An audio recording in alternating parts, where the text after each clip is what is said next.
Alright, here working on the wife's Jeep again, 2002 Grand Cherokee with the 4.7. Car was running great up until this morning. Of course, yesterday I fixed my truck.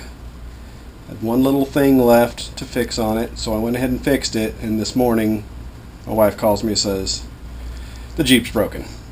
Apparently it just started running like crap, and then I just told her, just get it home and I'll deal with it. Well, when she got it home, I came and looked at it, and it would not start.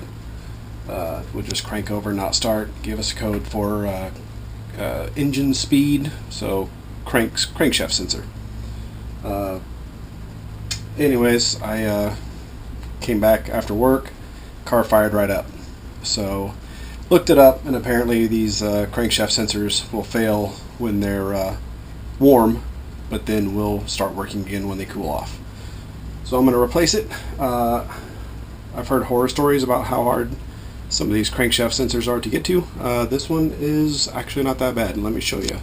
It's actually located right back here, just above the starter, on the back of the engine. So let me crawl under there and I'll show you. Alright, so crawling under passenger side, you can see my starter. I've already dropped it down.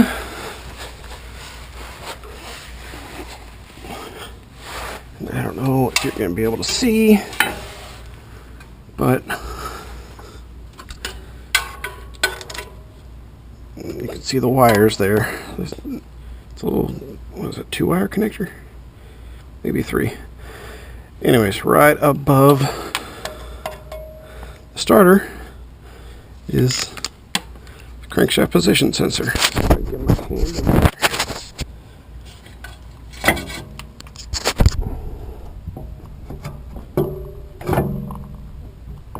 So yeah, just squeeze my hand in there and get to it. So I see them over here.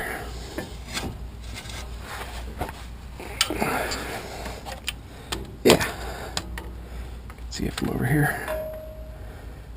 It's right up there. So not that big a deal. Just got one. I believe it's a 13mm screw on it.